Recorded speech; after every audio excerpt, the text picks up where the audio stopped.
As dads, some days we feel like we have all the answers, and some days we feel like we don't have a clue. If that describes you, you're at the right place. This is the All Pro Dad Podcast. Hey, I'm your host, Ted Lowe, and I'm joined today by Mr. Buck Buchanan and Mr. Rodney Bustle. We are so glad that you guys are here. Yeah. Same. You know, because each week, and you guys know this, hopefully our listeners know this, but we always like to remind them that, hey, we're going to take a look at a big question, and then we're going to give them a powerful but small pro move at the end. Yeah. And so we take a look again at one question. And the question of the day, of the episode is, what are we getting wrong that our parents got right? And we're going to really laser in on what we're talking about. We're talking about that our parents gave us the ability to have time on our own, have unstructured play. Okay. Now, here's what I mean by unstructured play. This means tech-free, child-directed. Like, this isn't, hey, go outside and play, XYZ, go get on the swings, do whatever. This is child directs it. Go outside. Go outside. No technology. And if they have to be outside, it's still, they're deciding you're not. Even inside, no tech. Exactly. Did you guys grow up having unstructured play? Every day. Every day? Loved it. Loved it. Loved it. Yeah. Like, I got home from school to put my bag inside and then go back outside. Go outside. Play with your friends. I couldn't do that. Yeah. Why is that? They would tell me, come home, do your homework first. Well, Then you go back outside. So your I parents, would do my homework. you did your homework?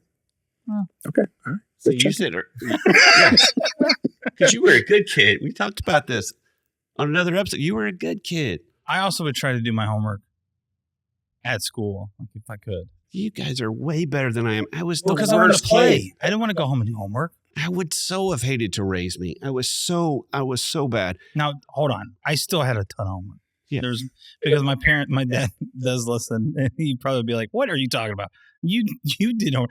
But like, I tried to do as much as I could because I didn't want to do it at home, and so I was bad about doing homework at home. So yeah, I would come home, drop my bag off, and go outside. I probably need to do homework. I wasn't trying to paint the bad picture you brought. My bad. So it is this thing. We get to grow up with that. My unstructured and freedom went very extreme. We lived on a farm, and my mom was so anxious that we had a fenced in backyard, and we lived on a farm. And we would have to always be in view. There was this one big tree in our backyard. And so my brother and I decided, let's hide behind the tree and see how long it takes her to do something. How mean and sadistic is that? We were behind the tree maybe 12 seconds, and she banged on the window, and we just kept standing, and she actually broke the window. So we go from that to her passing away, and my dad giving us enormous freedom, and he bought us 3-wheelers, which have now been banned by the government. Yeah. And his reason was, these are safer than motorcycles. It is the best memories of my life. Did I almost die, on the weekly? Absolutely. But I think about unstructured playtime and being on those 3-wheelers at a very young age with buddies down the street who also had things that were banned by the government. And it was so much fun. So I look back, and those times of freedom, other than getting hurt, was just great. It was adventures, and we would camp out, and it was such a huge part of this. And so I think, dads, if you're hearing this, you're going, yeah, that was the good old days, and we don't live in that anymore. This is a bigger deal than that. There's a brand new, this is a bigger deal than that. Yeah. What research is showing is when kids don't have unstructured playtime, that they are directing, again, playtime I don't mean childish, right? Because we know it's from different ages. When they don't have that, when they have a mom and dad that are constantly directing them, it creates this anxiety that they don't know how to make decisions on their own. There's a new book out that I've heard so many people talking about. It's so revealing. It's Jonathan Haidt, book, The Anxious Generation, How the Great Rewiring of Childhood is Causing an Epidemic of Mental Illness. Those are big words, and it's true. And it's kind of one of those things. And I feel like this book, what it's saying is, hey, the house is on fire when it comes to technology and kids not having freedom to have unstructured play. He says, when children are constantly supervised and scheduled, they miss opportunities to learn how to manage their own emotions and navigate challenges, develop problem-solving skills without adult intervention. This is crucial for building confidence and emotional resilience. So, unstructured playtime, again, we're defining this as screen-free and child-directed.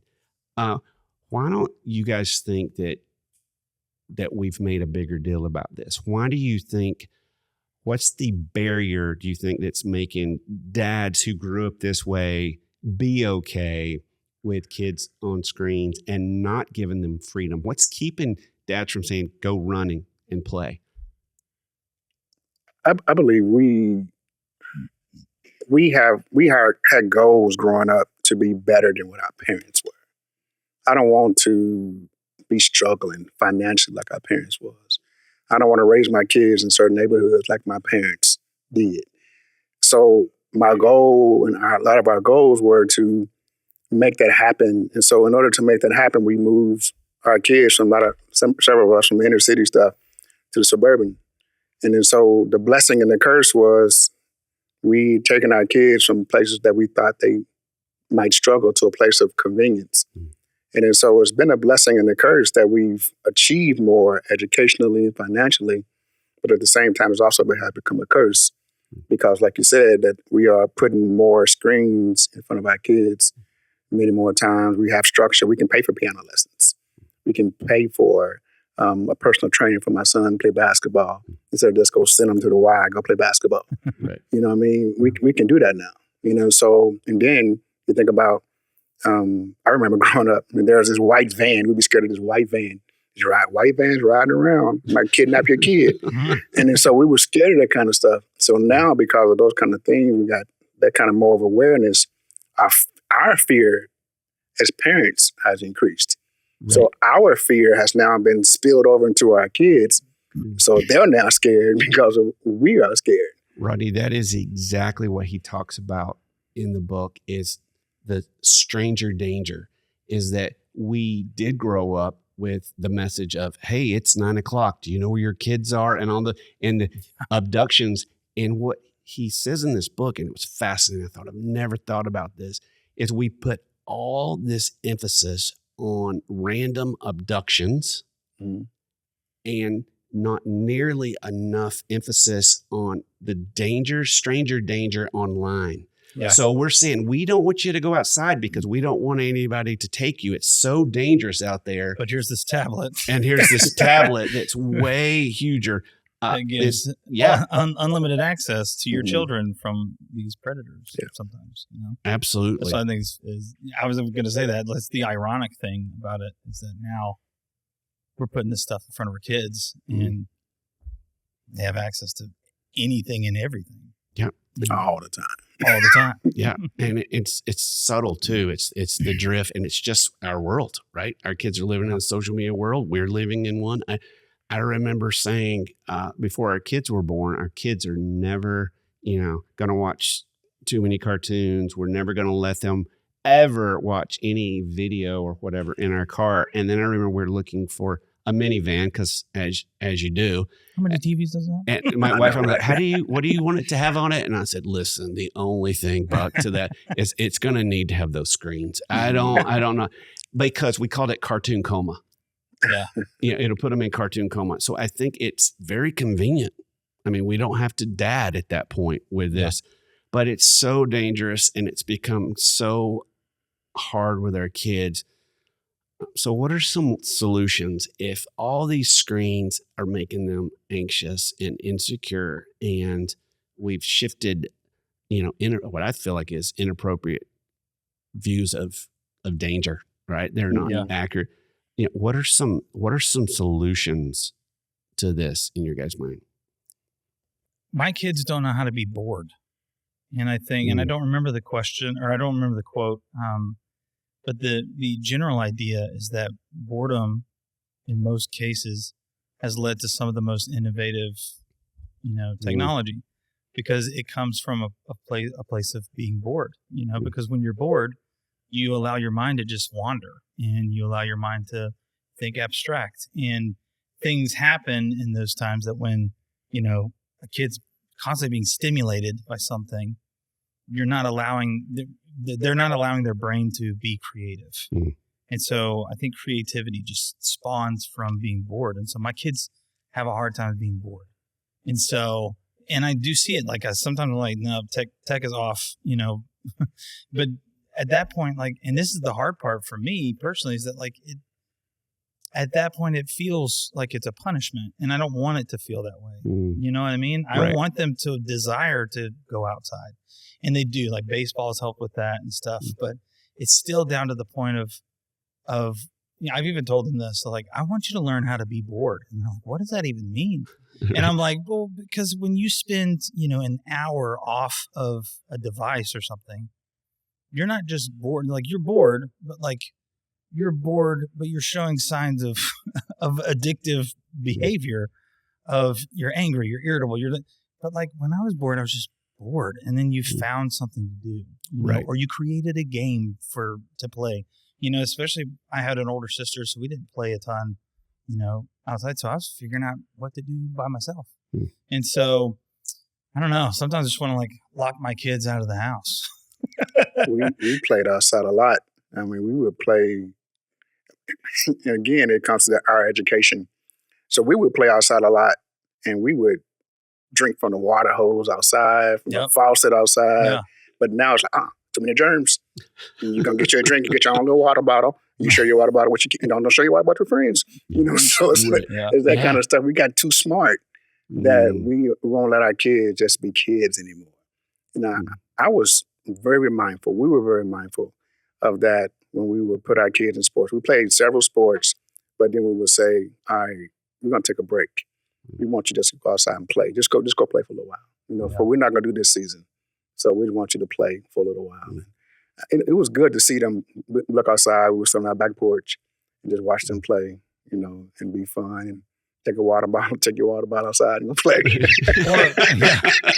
But I mean, even when we're Amy and I are in the house, doing chores or whatever, and it's a Saturday, it's such a warm feeling when you're hearing them laughing outside, through the window kind of thing. And they're just, you go out there and sure. I mean, I then had to deal with there being, chalk stuff all over my driveway and the fence and everything like that. But that's the kind of stuff that I didn't care. Right.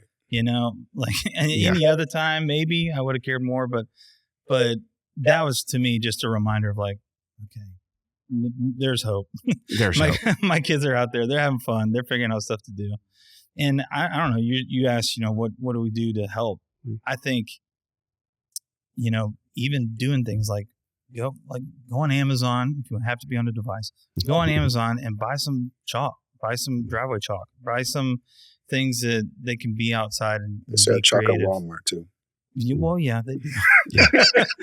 But we can't go anywhere. We're too busy. We got to get it delivered. But get some chalk, get some driveway chalk, get some whatever. I mean, and just give them stuff to be creative, to empower them to do that. And Buck, you mentioned it earlier, is not presenting it like a punishment. I do remember. I don't remember being bored a lot, but I remember if I ever said to my dad that I was bored, he would put me to work. Yeah. And so, you're bored? Great. Right. That's something for you to do. Break the leaves. Yeah. Break the leaves. Exactly. Or set them on fire. Or set them on fire. That's in a different episode. But I think not presenting it as punishment, creating a world for it, almost, I'm not beyond tricking them a little bit at this point of sending them outside to do this. Jonathan Haidt gives some great direction and application for this. Is dads, as you're listening, going, okay, get it. And maybe you've not heard this. I know it feels like this information of how this is impacting kids it's kind of new. Like I'm seeing a lot of people that are really into this book.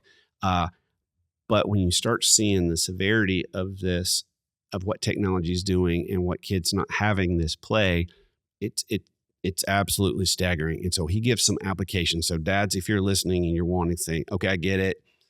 What do I do? He says, dedicate playtime 20 to 30 minutes daily for unstructured fun. So whether that's chalk, and this is going to be age dependent, whether that's chalk, whether that's we're going to turn our phones off. You're not going to have your phone from here to here, whether it's go play outside.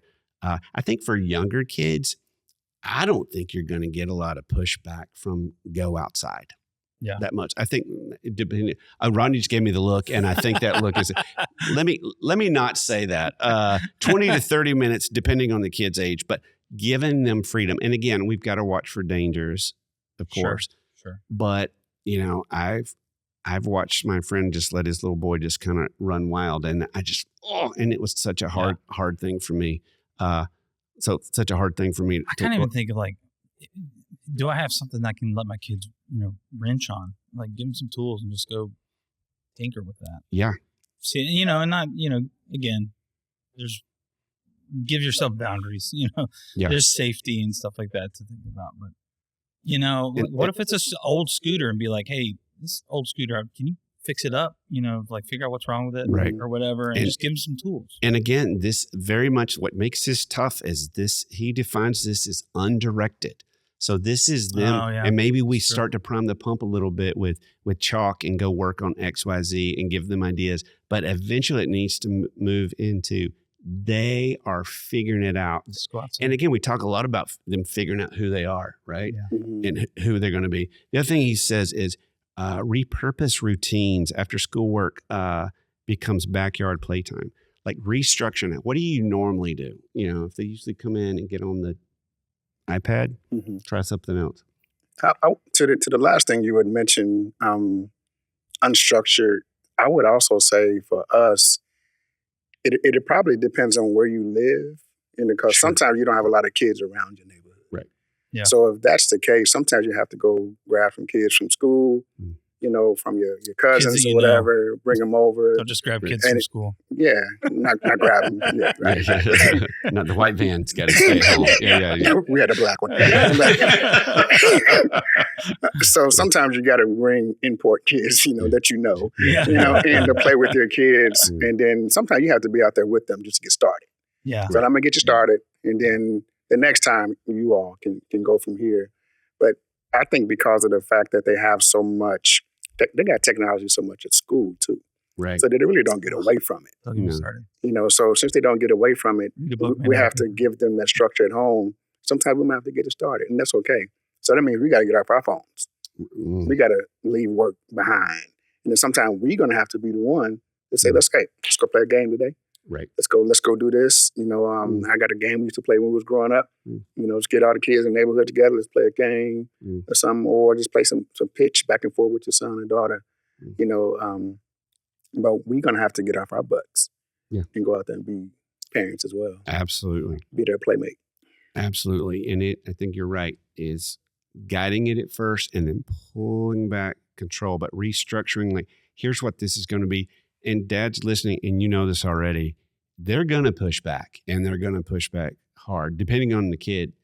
Some of them may jump right into it, love it, but they're going to be pushed back. Just let it be. The other thing he said is safe risk-taking. Let them explore outdoors, age appropriate.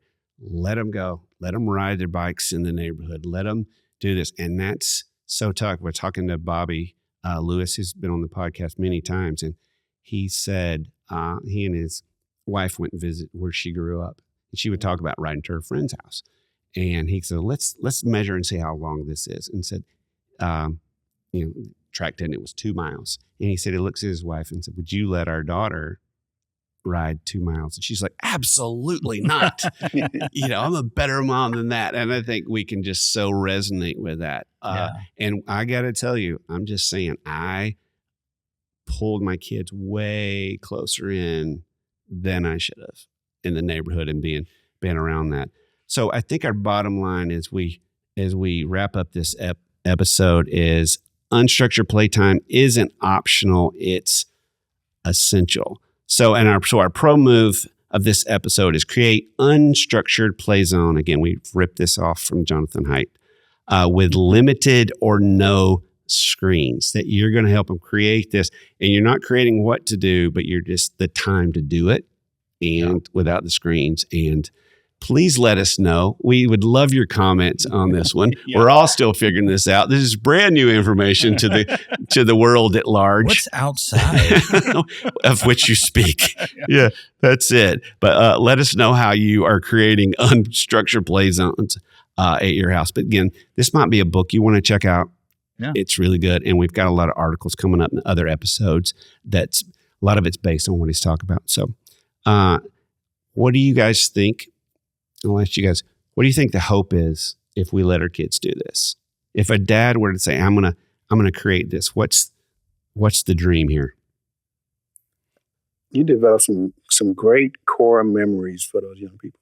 You know, because again, my kids are in the 26, 30, 20. But when we have conversations, they remember those times that they were actually playing outside with their friends. They remember playing football in the backyard, or climbing a tree, or falling out of a tree.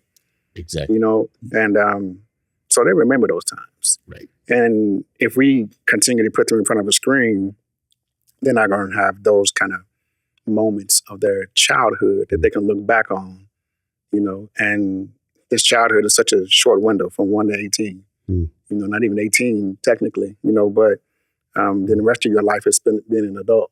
Right. You know, so wherever long that may be. Right. So we got to help them value those few years of being a kid, because you're not getting that time back. So, and it's important for us to make sure we emphasize that. So we're protecting their core memories, because if we don't set that up for them, they're not going to have some of these things you're talking about. And you're exactly right. Being outside. The first 18 years of anyone's life is the years that I feel like it's like the most enrichment infusing times, right, that do dictate how you become an adult, and how you treat people at work, and how you, like, a lot of that stuff is learned when you're a kid, because our brains when we're younger are the most that they're going to be receptive to things. And so the more that we can fill their brains with memories and with life lessons that you don't get when you're on a screen, then the better they're going to be at being a good adult, you know. So let your kid go ride a bicycle with no brakes, fall out of trees. Break your bone, man. Break a bone. Go break something. It's going to be okay. You got Band-Aids. Yeah. Dads, we're learning with you on this one. We're learning with you on all of them. And thank you for listening. We'll see you next time. Thanks for listening to the All Pro Dad podcast. All Pro Dad is the fatherhood program of the nonprofit Family First. Along with our motherhood program, iMom, we exist to help you love your family well. Subscribe to our daily email, the All Pro Dad Play of the Day, by going to allprodad.com/subscribe and get daily powerful and practical fatherhood tips in your inbox. The All Pro Dad podcast is hosted by me, Ted Lowe, produced by Bobby Lewis.